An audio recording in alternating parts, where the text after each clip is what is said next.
Hola, muy buenas noches a todos. Vamos a iniciar con nuestra sesión de espacio abierto virtual para el aprendizaje en esta semana 1, sesión número 2 de este módulo que estamos en recursamiento. Y bueno, vamos a ver diferentes temas que están relacionados a los recursos que están presentados en esta unidad 1. Voy a compartir la pantalla, la grabación. La sesión está siendo grabada para que, si gustan revisarla un poquito más tarde. Y bueno, checar todas esas dudas que a veces llegan a surgir, o bien también pues esto ayuda para que refuercen aún más los temas que se están propuestos o que están propuestos para esta unidad. Y bueno, uno de los temas que está ahí indicado y que viene también como parte de una de las preguntas a desarrollar son las estrategias de aprendizaje. Aquí veo una pregunta: si consideras útil las estrategias de aprendizaje. Yo espero que ustedes aprecien la gran utilidad que tiene y el gran aliado que puede ser para ustedes al momento que están empezando a realizar las actividades. Para empezar a realizar las actividades, pues primero tenemos que leer los recursos que vienen, empaparnos acerca de los conceptos, definiciones que, que esto tiene, para que cuando ya estamos preparados en este tema, ahora sí eh, empecemos, empecemos a desarrollar las actividades integradoras o el proyecto integrador. De esta manera, cuando nosotros vemos muchos temas, muchos conceptos, como les decía, pues a veces no logramos comprenderlos todos al 100%.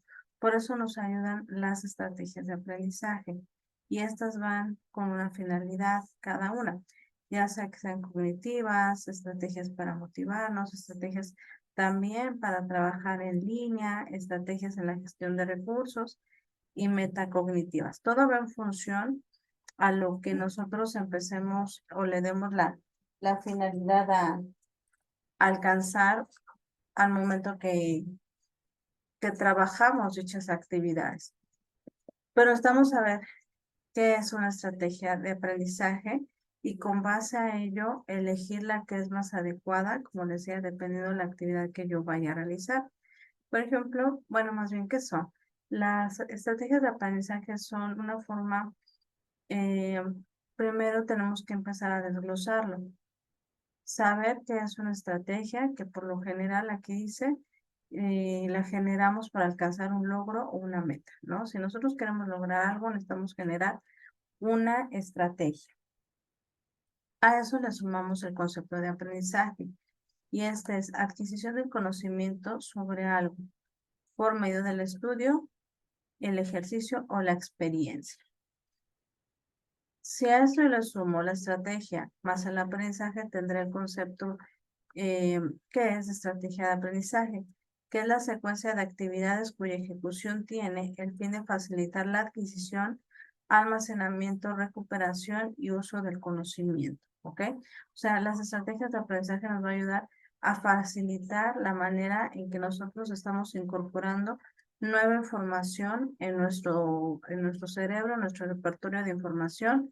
Quizá no sabíamos qué era, pero finalmente con una estrategia de aprendizaje adecuada podemos lograr a comprender mucho mejor ese tema que para nosotros era desconocido o complejo.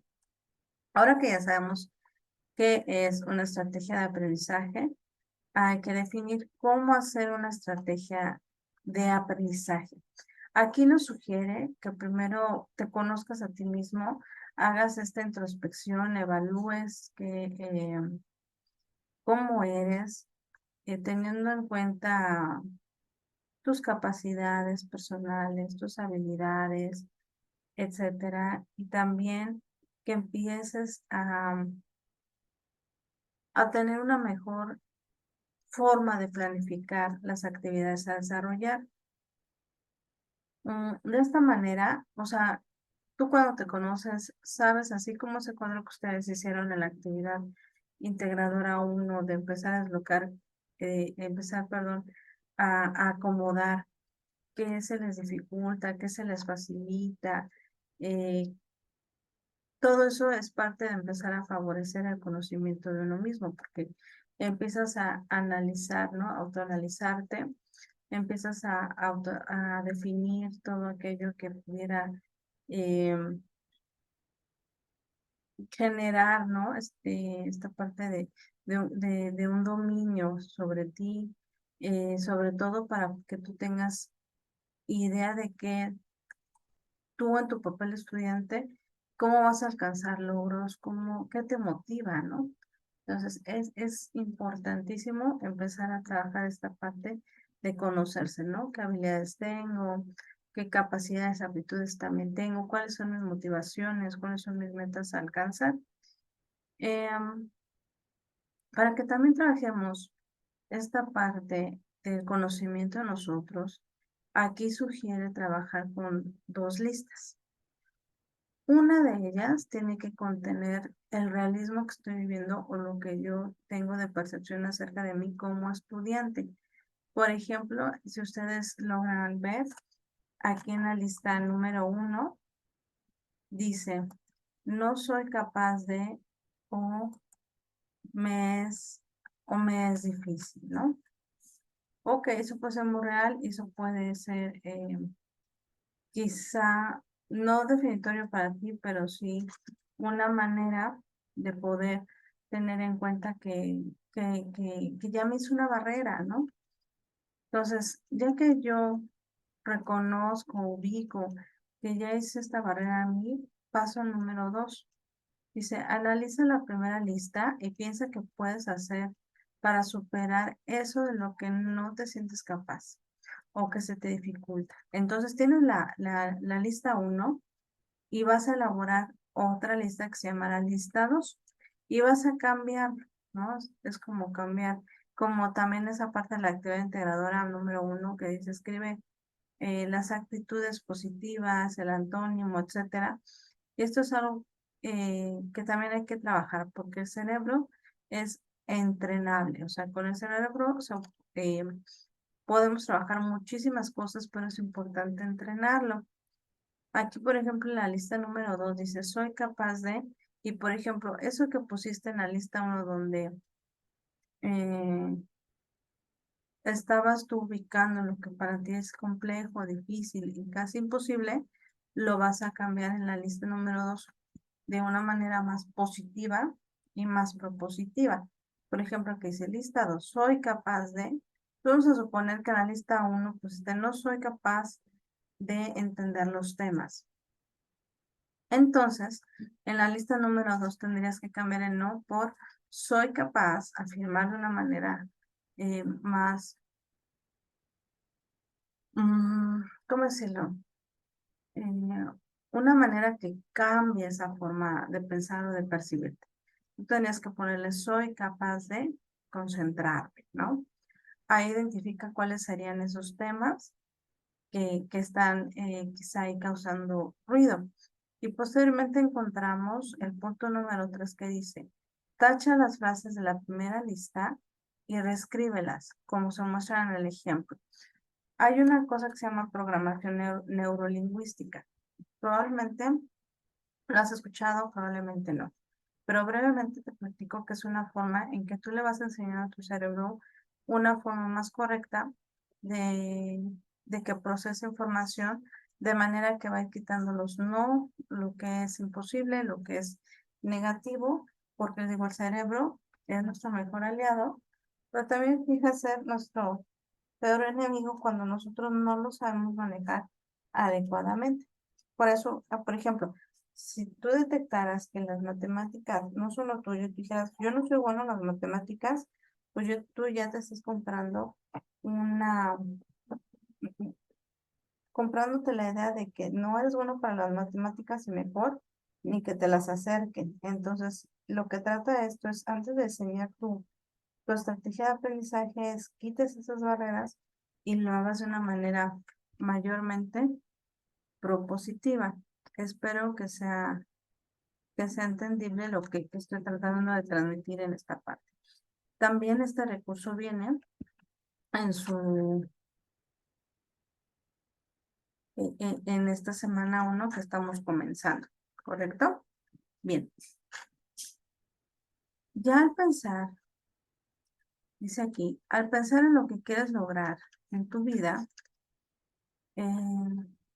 pues no estás definiendo una meta como tal. Para establecerla, lo adecuado sería plantearla de manera clara, plantearla con acciones y actitudes que te llevarán a ella, que te llevarán a, lograrlo, ¿de acuerdo? Bien. Te tienes que plantear o sugiere que te plantees las siguientes preguntas. ¿Qué quiero y a dónde quiero llegar? Las metas aquí tienen que ser muy específicas. Vamos a estar hablando mucho acerca de estos temas. Un momentito.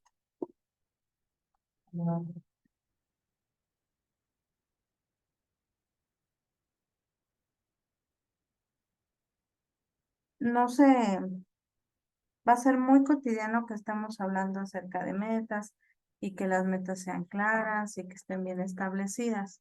¿Ok? Por eso es importante cuando las establezcamos, sí seamos muy específicos, sí sean muy medibles y que podamos tener en cuenta los recursos que pueden estar detrás del alcance de esa meta que yo quiero alcanzar. También sugiere aquí que te plantees qué necesito, qué tengo y qué necesito. Y esto se va a esta parte de medir, de reconocer las capacidades que tienes y las herramientas que cuentas para lograr esa meta, ¿no? Siguiente sería ¿por qué quiero? Aquí vas a reflexionar si haciendo esto, ¿qué, qué quieres alcanzar? ¿Qué quieres lograr? ¿Por qué lo estás haciendo? Y por ejemplo, aquí viene, reflexiona sobre la satisfacción que te traerá dicha meta y a su vez te permitirá cumplir otras. Por ejemplo, cumplir la prepa en línea, ¿qué va a significar para ti? ¿Y qué beneficios esta misma va a traer? Y con esto también trabajas algo que se llama motivación, ¿no? Te va a motivar la idea de empezar algo que terminaste, de los beneficios que esto traerá a tu vida. Después dice, ¿cómo puedo hacerlo? Dice, establece tiempos y acciones precisos sobre lo que debes hacer para lograr tu meta planteada. Sé específico y asignale cada acción un tiempo límite. Para lograr las metas, pues no tendría caso si yo me las proponga muy largo plazo, no tendría nada de caso que se planteara. Pero si nosotros lo definimos por tiempos, estaría mucho mejor porque no es que sería bueno presionarnos, pero sí sería bueno lograrlas, ¿no? Entonces, para el cumplimiento de las mismas, establece tiempos y eso lo vas a trabajar más adelante, donde también con base a las metas, pues trabajes plazos para poder alcanzarlas. Y bien, avanzando en las estrategias de aprendizaje, viene también una de las preguntas de la actividad, dice, establece un lugar de estudio. Algunos de ustedes han puesto, no sé, en la sala porque ahí estoy cómodo, etcétera. Otros han puesto en el comedor porque ahí tengo esto y esto. Y es correcto, pero la idea es que al momento que elegimos el lugar donde vamos a estudiar es porque este mismo va a favorecer en varias acciones.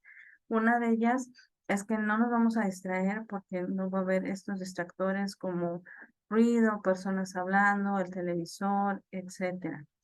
Es importante que al momento que yo estoy estudiando no haya distractores que me puedan desviar mi atención y desconcentrarme de lo que yo estoy haciendo. Sobre todo si yo detecto que soy una persona que se distrae fácilmente, que le cuesta concentrarse, que le cuesta entender los temas, pues no sería benéfico que estuviera en un lugar donde hay muchos estímulos visuales y auditivos. Después dice Selecciona un lugar que esté agradable para ti y bueno, que se sugiere sea amplio y que tengas a la mano los materiales que requieras. También nos dice aquí, busca un lugar con luz natural o al menos con buena iluminación artificial para no forzar tus ojos.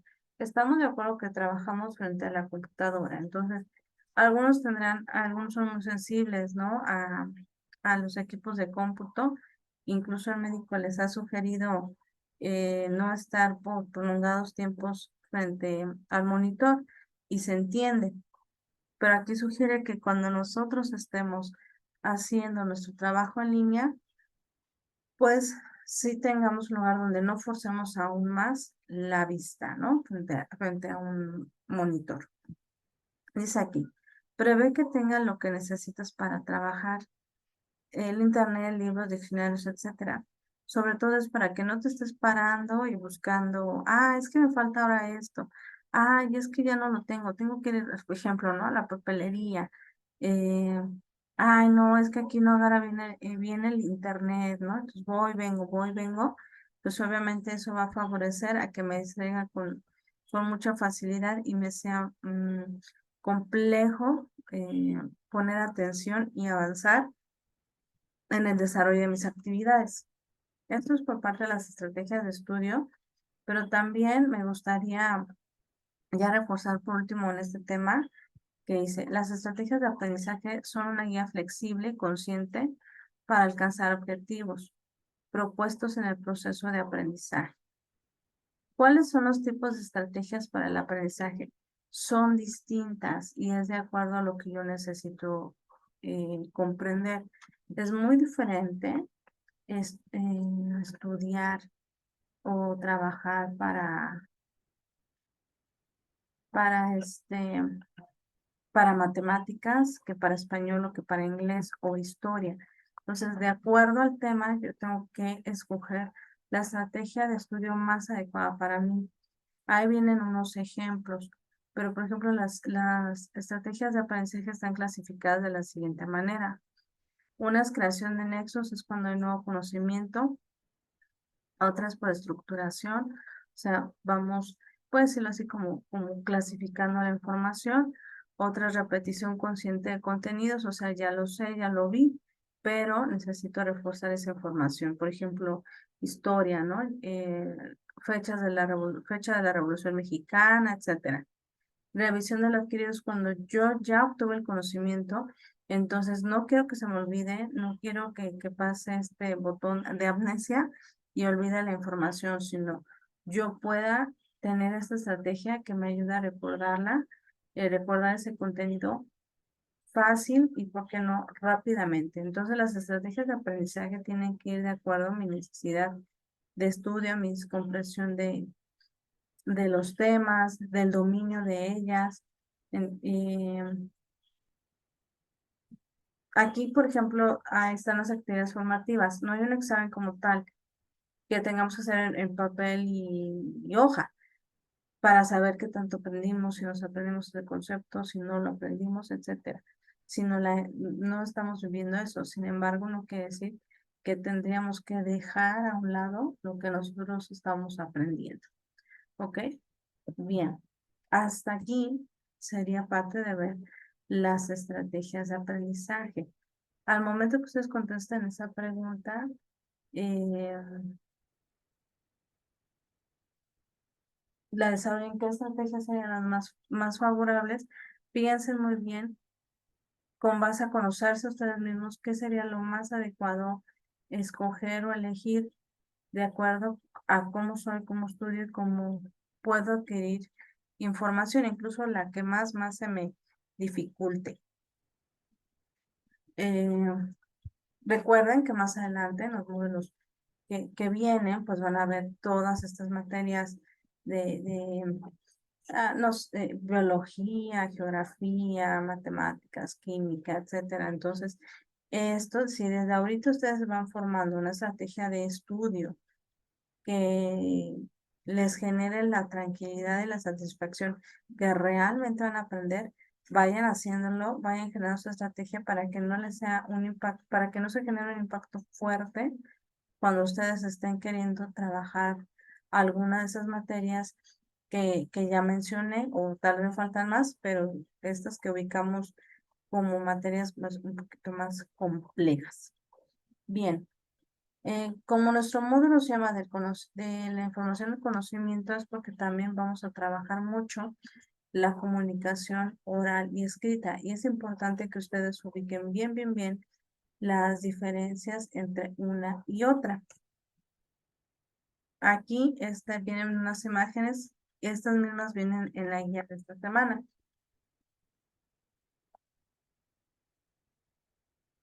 Primero, hay que entender qué es la comunicación. Y la comunicación dice aquí que es un proceso de comunicación en donde interactúan dos o más personas e intercambian mensajes, el cual se requiere al menos que para que haya ese intercambio de mensajes se requiere al menos haya un emisor y un receptor. Quizá esto lo recuerdas cuando estabas en la primaria, en la secundaria, donde se te dijeron, hay un emisor y un receptor y se envía un mensaje, ¿no? Bueno, este proceso de comunicación ya se ha ampliado un poquito más, pero siempre debe de haber en el proceso de comunicación un emisor y un receptor, ¿de acuerdo? En este proceso de comunicación intervienen varios factores, los cuales son 7. El primero es el emisor envía el mensaje con la concepción de ideas que ya generó. Como yo ahorita estoy siendo el emisor, se codifican las ideas, toda la palabra por palabra o letra por letra y va a conformar una palabra y a su vez un enunciado y a su vez un párrafo, pues esta es una codificación de las ideas. Se busca se busca transmitir de una manera comprensible dicha información, ¿de acuerdo? Posteriormente dice, transmite el mensaje. Y dice aquí, uso un medio, un canal, el cual puede ser oral auditivo o puede ser también gráfico visual, ¿ok? Ese es el proceso de la comunicación, no simplemente es hablar y hablar, sino también pueden intervenir factores visuales. Posteriormente, todo esto, desde el paso 1 al paso 4, es para llegar al paso número 5, que es el sujeto recibe e interpreta el mensaje. O sea, ustedes ahorita siendo los receptores de esta información, empiezan a comprender lo que yo envío de mensaje. Y así estamos, ¿no? Posteriormente dice decodificación. Interpreta de forma breve, coherente, los símbolos que conforman el mensaje. Empieza a decodificarlo. ¿Qué está tratando de decir? ¿Qué está diciendo aquí? ¿Qué está diciendo allá? De eso se trata esta decodificación para poder llegar al último elemento que es retroalimentación. La retroalimentación es la información que envuelve al receptor, eh, la información que se obtuvo en ese momento, ¿no? Simplemente es el emisor manda el mensaje, lo recibe el receptor, entonces, ok, yo ya te escuché, te doy mi parte, ¿no? Y así se da este proceso mano a mano de estar intercambiando información. Y acá lo dice. En relación con esta ilustración, es importante que el proceso de comunicación que se está, que se está adquiriendo, dice aquí, que muchas veces no es exitoso. ¿Por qué no es exitoso? Ay, un segundito.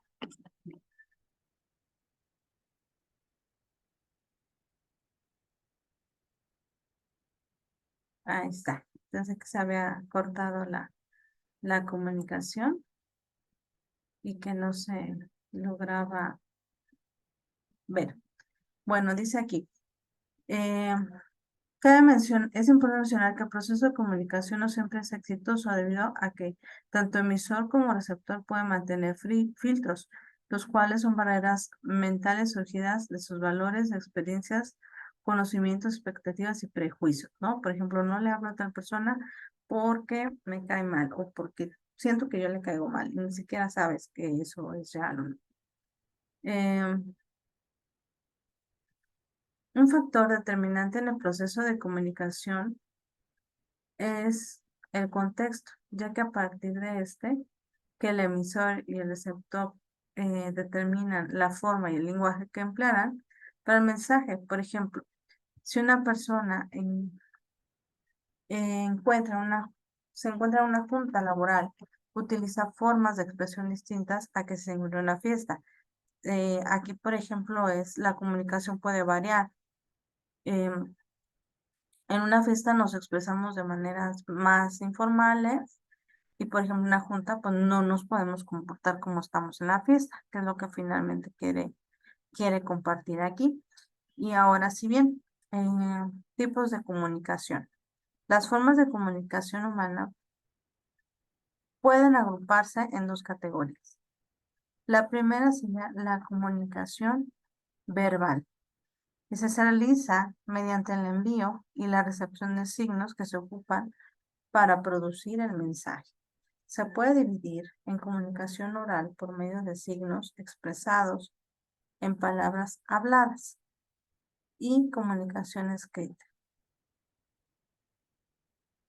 ¿Ok? Entonces aquí, la verbal, nosotros tenemos que tener en cuenta que es la forma oral, que está determinada por las palabras habladas, y la forma escrita por signos empleados en cualquier eh, que puede ser expresado en papel o cualquier otro medio. Por ejemplo, ¿no? Que es un medio donde nosotros estamos manejando esta información también de tipo escrita, cuando ustedes están viendo estas diapositivas. Y la comunicación no verbal es la que está compuesta de gestos, posturas, movimientos, ¿no?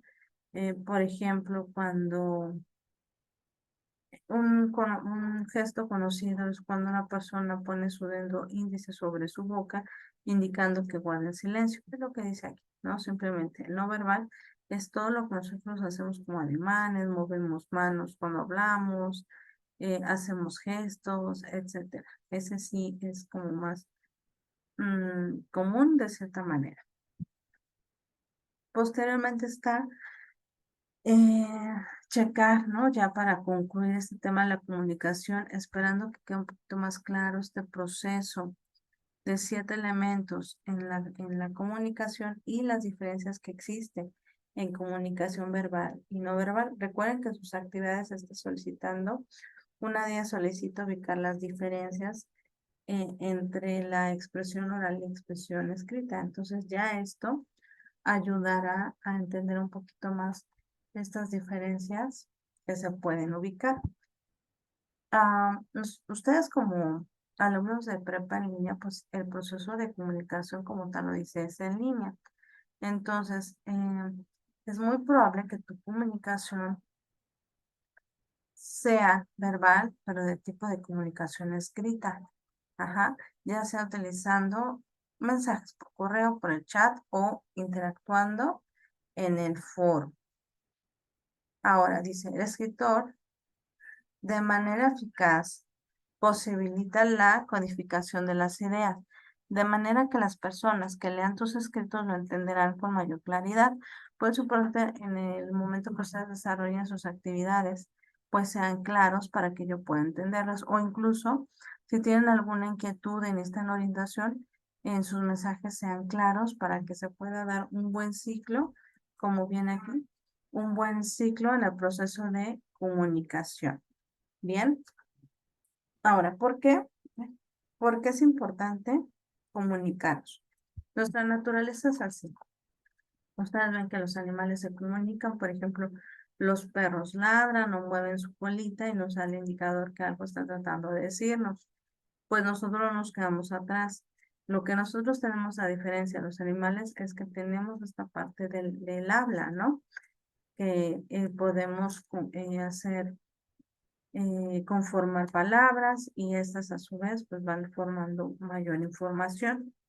Pero, ¿por qué es importante comunicarnos? Bueno, porque comunicarnos nos va a traer ciertos beneficios, sobre todo porque nos ayuda a relacionarnos.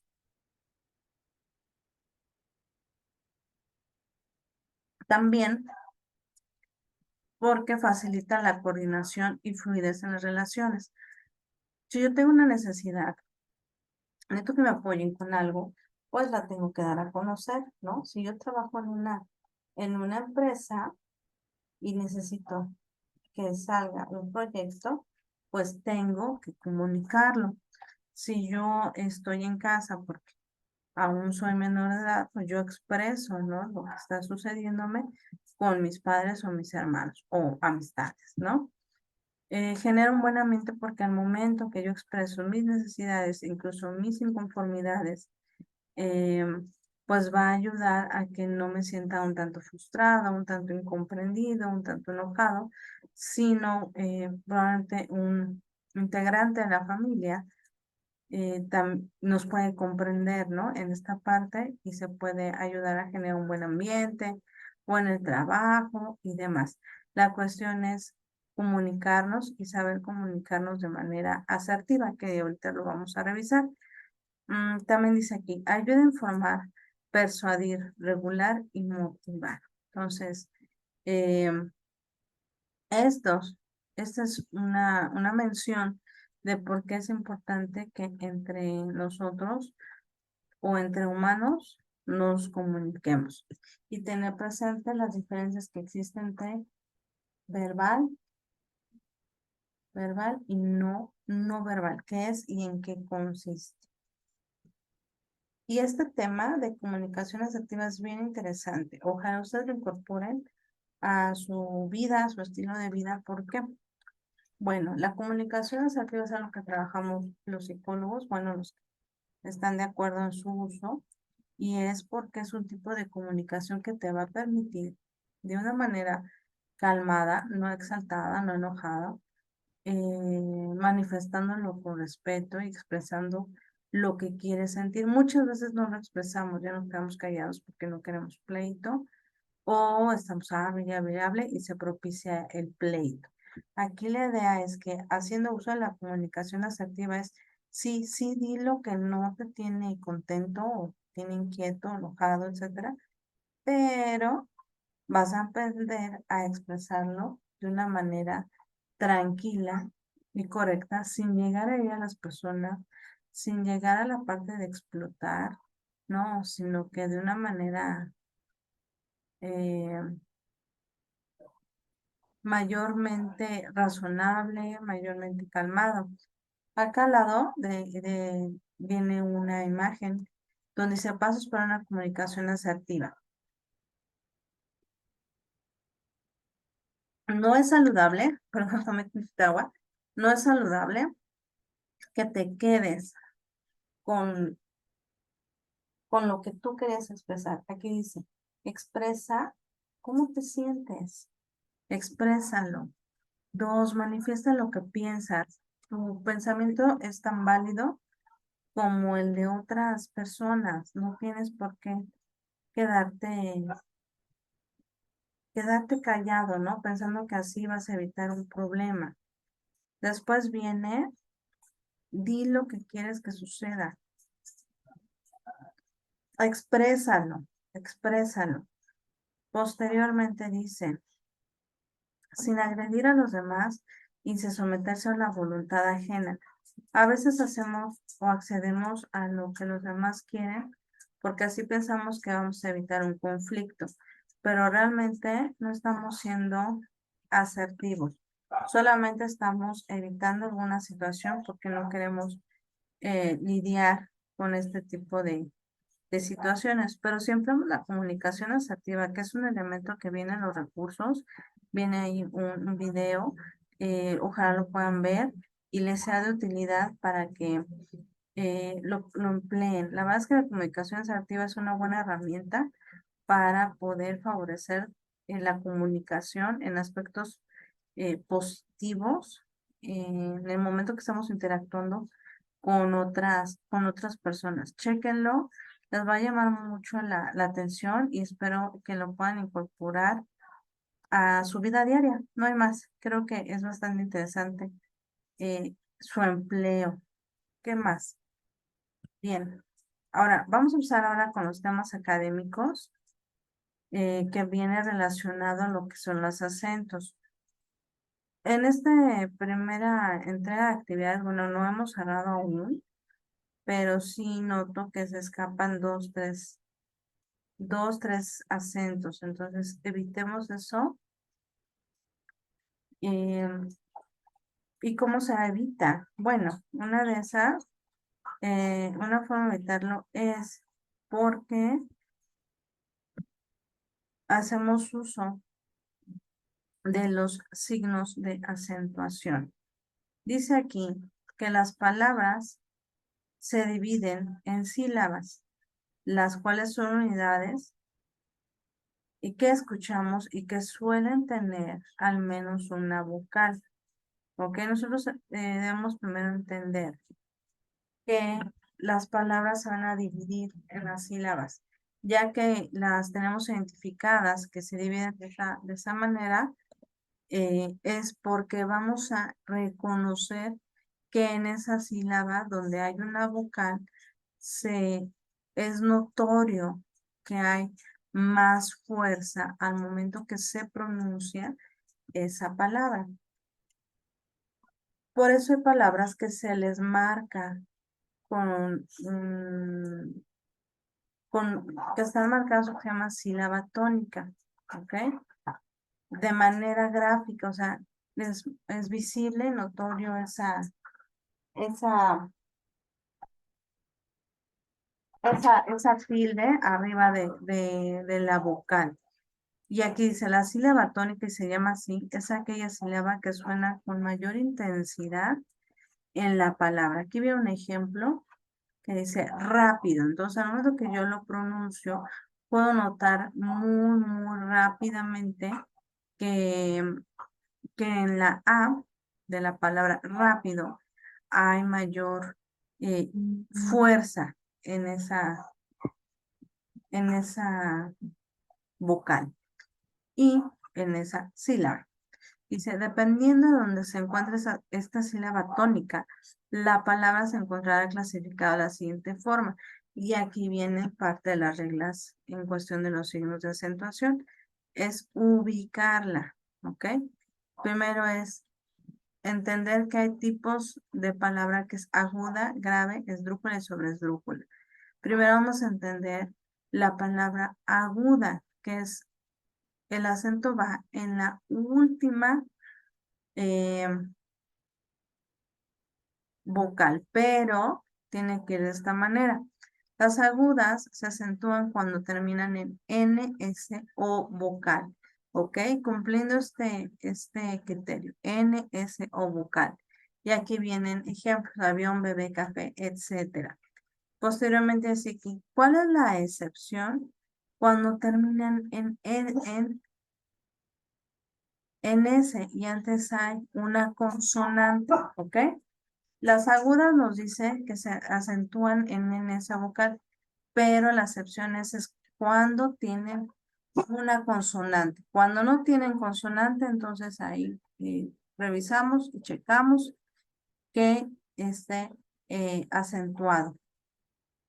Ahora, ya que ubicamos las agudas, es importante ubicar las palabras graves en cuestión del uso de la tilde.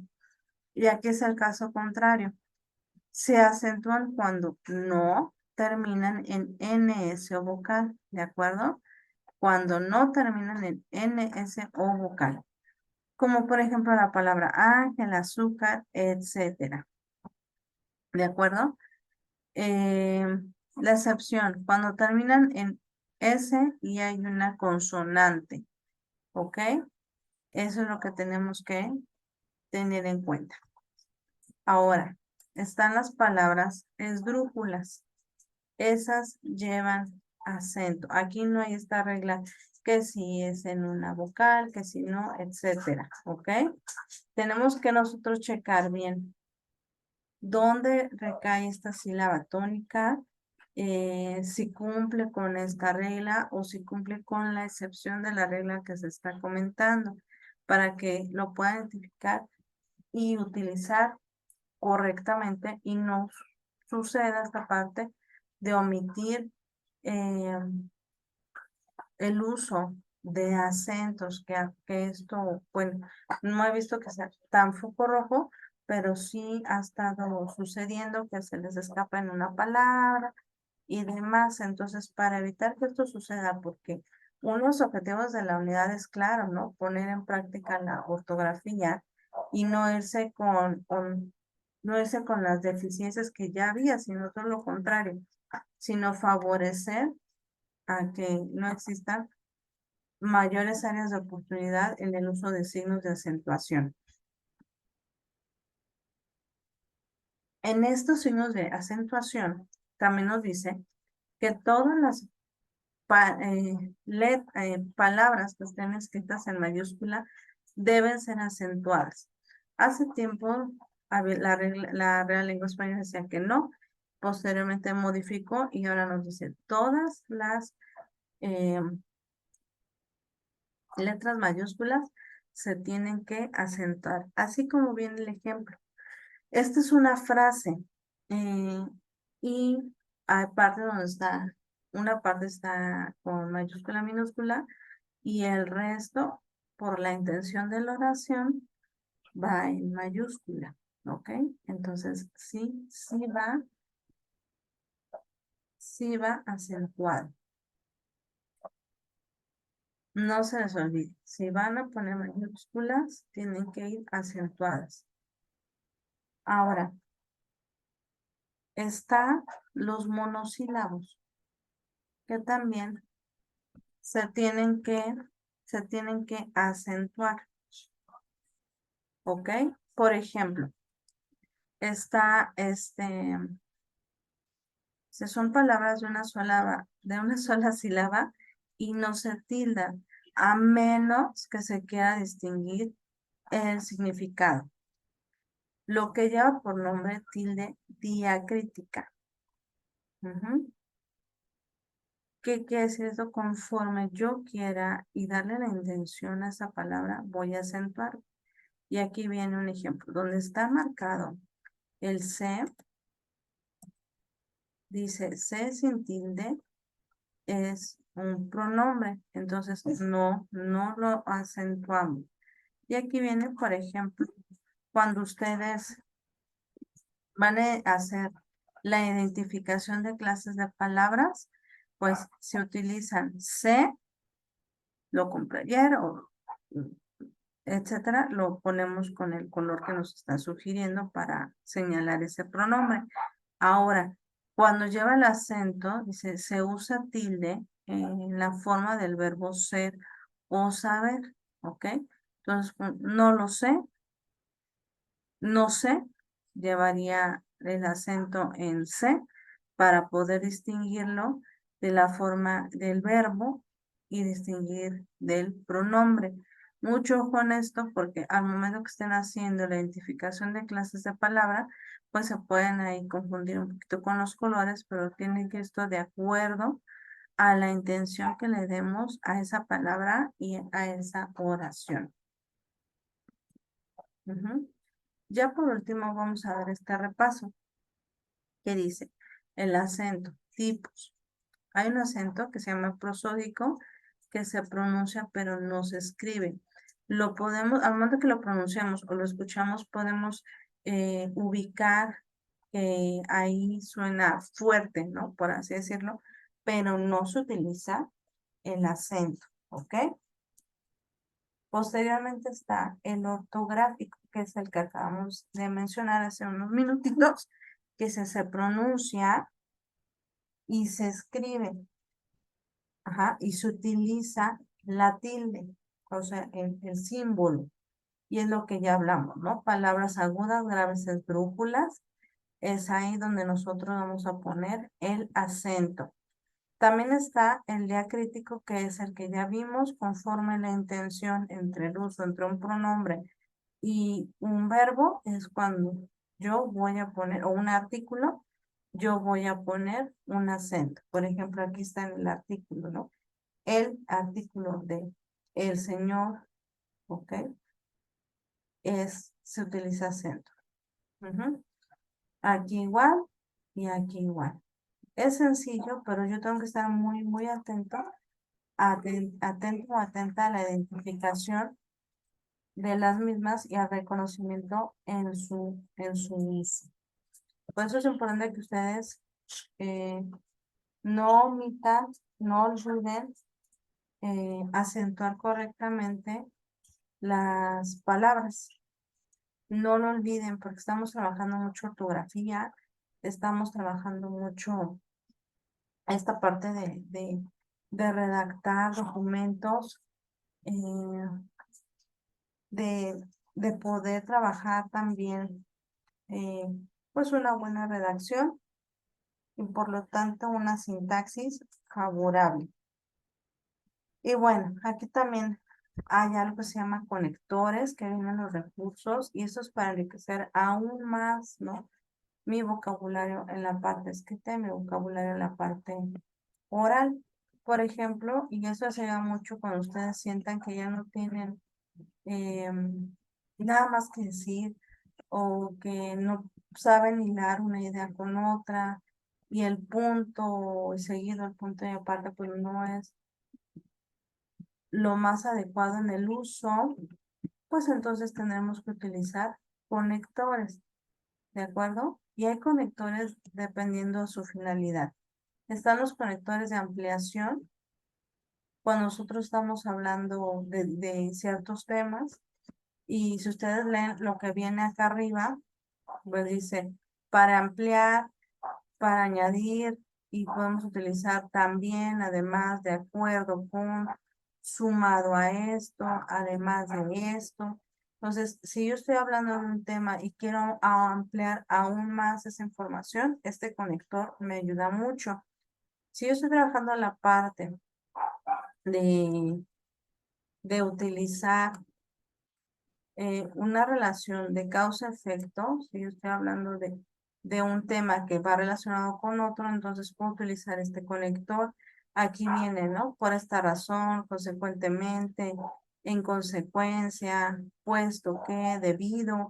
Y entonces ya nos ayuda muchísimo más ampliar esta parte de nuestro lenguaje, de nuestro vocabulario, de manera que no sintamos que ya no tenemos más que decir, ya lo dije todo, o sintamos que estamos reduciendo aún más nuestro vocabulario o cortando la idea de tajo que no sería lo más conveniente al momento que estamos redactando textos. También están los conectores de finalidad, ¿no? Que es para mostrar propósitos o intenciones. eh, y por ejemplo, aquí viene, ¿no? Con el fin de, con el objeto de, eh, a estos efectos, etcétera. O sea, la idea es que nosotros, al momento de utilizarlos, podamos plantear el propósito de intención de esa idea. También están los de contraste, que es para mostrar oposición, ¿no? Entre algo que se dijo anteriormente. Por ejemplo, lo puedo utilizar cuando ustedes hagan su reseña, que va a ser la semana 3. Les puede ayudar mucho, mucho este tipo de conector porque van a contrastar ideas. Entonces, lo puedo incorporar a esta redacción de información. Y aquí viene, ¿no? Viene las palabras que se pueden utilizar. Solamente es incorporarlo a este nuevo, a nuestros nuevos textos. Vienen los de concesión también, que dice, para hacer una concesión a algo dicho recién en el discurso, sería utilizar pero, aunque, sin embargo, ¿no? Es para poder ubicar este conector de concesión. También están los de condición, es para hacer una idea en la que una es condición de otra, ¿no? Sí, entonces, o tal cosa es otra, es como ir manejando una relación con otra, ¿no? De tiempo, o sea, hablamos de cosas temporales y aquí podemos incorporar, ¿no? Anteriormente, a más tarde, actualmente y demás. Después está de exposición u orden, que es para mostrar relaciones de orden entre partes del discurso o señalar continuidad discursiva en una exposición. Por ejemplo, ¿no? En primer lugar encontramos esto, ¿no? Luego se encontró tal información. A continuación me gustaría dar a notar tales datos, ¿no? De locación o espacio, es para hacer ideas en el espacio, o sea, aquí, allá, eh, aquí estábamos jugando, allá se encontraba un gran roble y demás. También están los de manera o modo, que es para mostrar la manera en que los fenómenos se relacionan. Estos son como, sí mismo, de igual manera y demás. Y posteriormente están los de ejemplificación y especificación. Y es para explicar algo relacionándolo con lo anteriormente dicho. Por ejemplo, tal es el caso de, ¿no? En otras palabras me gustaría expresar, es decir, lo que quiero, lo que quiere decir es, y así vamos a ejemplificando y especificando. Está, ya por último, resumen, los de resumen y conclusión. Y esto es cuando ya estamos por terminar nuestro documento y vamos ubicando, por ejemplo, en el resumen, en la síntesis, ¿no? Cómo incluirlo y podemos acabar diciendo para concluir, ¿no? Para terminar, para concretar y demás. Es cuando ya damos cierre a esa información, a ese documento, ¿de acuerdo? Usen los conectores, sería mi gran recomendación para que ustedes pudieran ir incorporando un mayor eh, aprendizaje, pues fomentar más el aprendizaje y que ustedes se sientan que, bueno, que tienen de alguna manera mm, mayor esfuerzo en lo que ustedes están trabajando y elaborando sus documentos, ¿de acuerdo? Bien, ahora, una de las cosas que también hay que identificar en la actividad se llama clases, clases de palabras. En las clases de palabras tenemos que primero identificar qué son. Las clases de palabras poseen rasgos que permiten clasificarlas en diferentes grupos, los cuales los podemos encontrar como categorías gramaticales, ajá, tales como son los sustantivos, los adjetivos y demás. ¿Por qué? Porque al momento que nosotros identificamos estas clases de palabras, vamos a saber la finalidad y para lo que están hechos y la intención que tiene al momento que las utilizamos y cómo también viene estructurada y estructurado en el enunciado, en el párrafo que estamos construyendo. Las clases de palabras se dividen en las siguientes. Tenemos los sustantivos, que son palabras que nombran personas, animales o cosas, tienen género y número. Los adjetivos son palabras que acompañan el sustantivo indicando sus cualidades. Están las clases de palabras determinantes, están los pronombres que se utilizan en lugar de un sustantivo para designar a las personas, animales o cosas. Están los verbos, están los adverbios, que son palabras que pueden modificar o completar el significado del verbo. Están las preposiciones, que son palabras que relacionan dos elementos en un enunciado, sirviendo como nexo y no tienen designencia, por lo que carecen de género y número. Y están las conjunciones.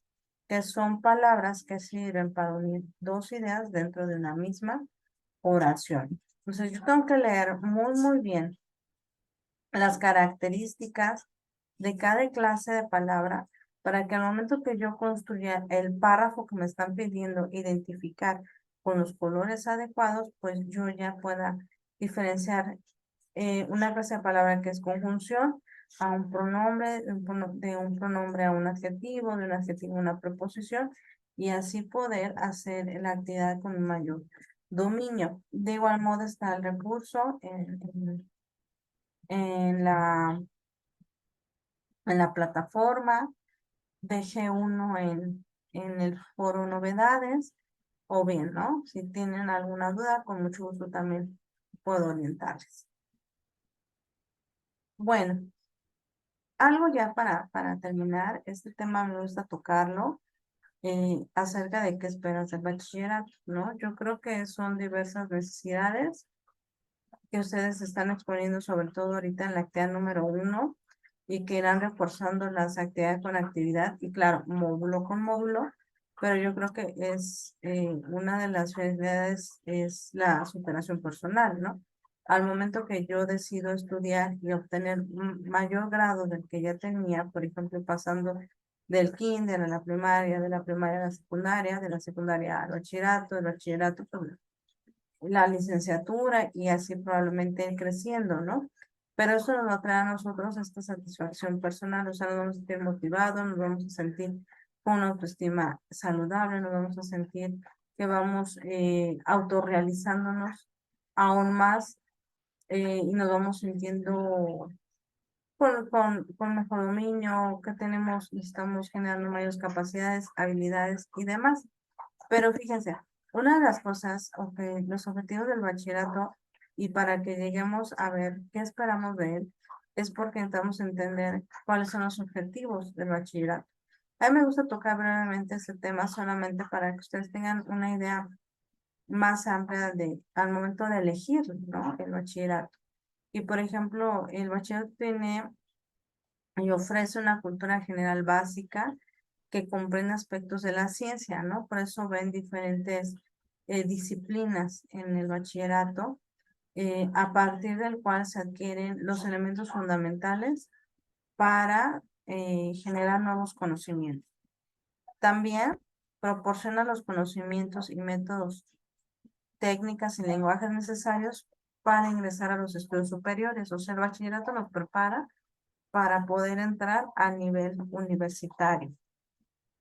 ¿Por qué? Porque vemos todo de manera general, pero cuando elegimos la carrera que queremos estudiar, pues ya tenemos conocimientos o bases previas, los cuales que al momento de estudiar la licenciatura, pues no nos van a generar un impacto tan fuerte, porque ya tenemos bases donde empezamos a ver de manera general, pero quizá específica, esa información. Después dice aquí, desarrollar las habilidades y actitudes esenciales para la realización de una actividad productiva y socialmente útil. Bueno, la preparatoria antes se pedía en los trabajos, ¿no? O más bien, en los trabajos se pide un nivel de estudios. Cada vez ha aumentado un poquito más la parte de las exigencias, por así decirlo, en el nivel de estudios para posicionarse en un empleo. Y conforme a ese nivel de estudios viene la retribución económica, o sea, el pago. Entonces, el bachillerato es eso, ¿no? El bachillerato ya te va a incorporar a poder trabajar en un lugar, en una empresa, y ya dependiendo el puesto en el cual yo estoy solicitando ocupar, ¿no? La idea es que al momento que estamos en bachillerato, pues podamos ir superando esta parte y sintiéndonos, bueno, más bien favorecer esta parte de una actividad socialmente productiva y útil, ¿no? Bien, ya estamos por concluir y solamente me gustaría ya ir finalizando en esta parte. Lo mencioné bastante, ¿no? Esta parte de saber cuáles son mis capacidades eh, y demás, pero algo que yo tengo que trabajar mucho en este módulo es quién soy, ¿no? Es entenderme, saber el concepto que tengo de mí mismo, la imagen personal que tengo, que proyecto, la real, ¿no? Que estoy proyectando, no solamente guiarme, ¿no? Por la que proyecto hacia los demás y la percepción que creo que tienen de mí.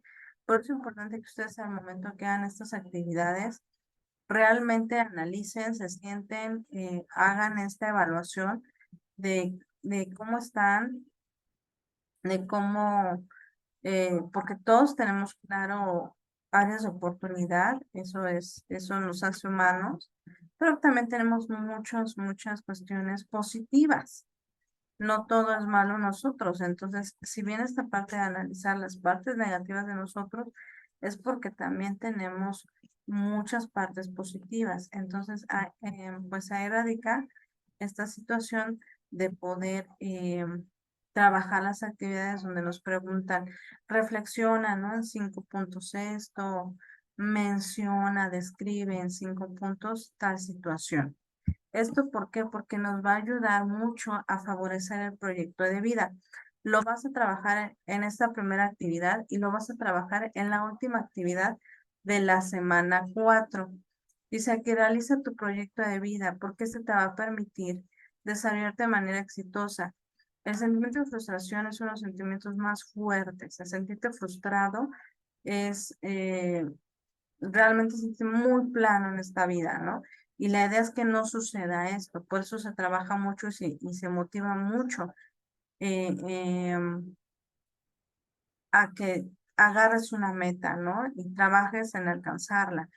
Y la preparatoria en este esquema de prepa en línea CEP, pues sí tiene mucho que ver que las matemáticas y todo, pero lo que está impulsando mucho es que tus habilidades socioemocionales juegan un papel tan importante que logres satisfactoriamente estas metas y te sientas eh, que estás alcanzando el éxito en ellas, ¿no? Por eso dice, establece metas, aprovecha al máximo tus recursos, reconócelos, ve que tienes recursos, toma decisiones que te generen bienestar y oportunidades, no seas tan impulsivo en la toma de decisiones, no seas tan visceral en la toma de decisiones.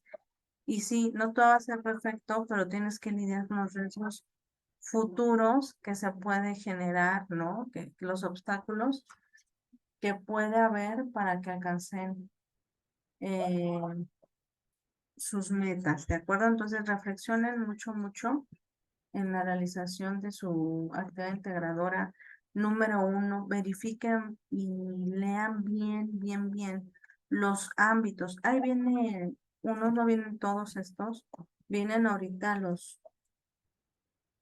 una parte de ellos, porque no se trata de hacer toda de todos los ámbitos, sino hasta que realmente hayas reflexionado en esta parte, ¿no?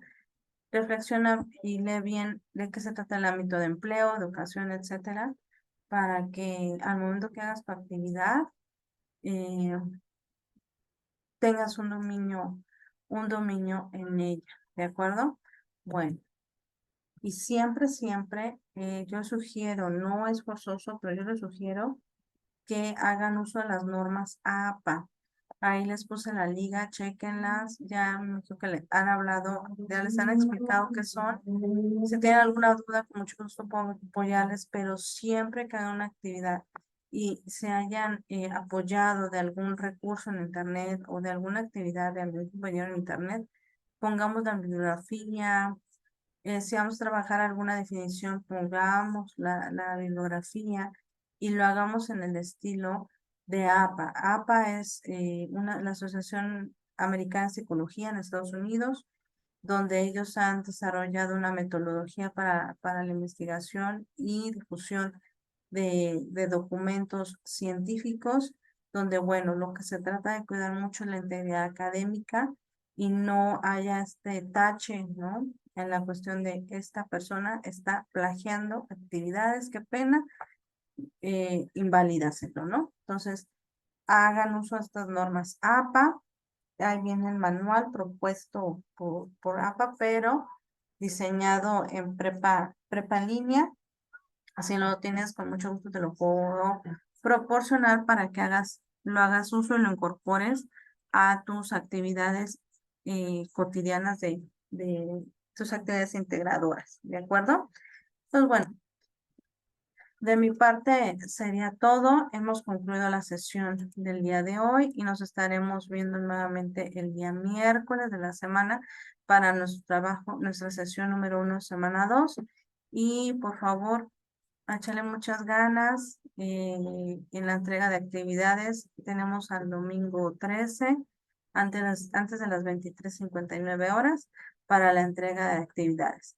¿De acuerdo? Muchísimas gracias por su atención. Que pasen un excelente fin de semana. Hasta luego.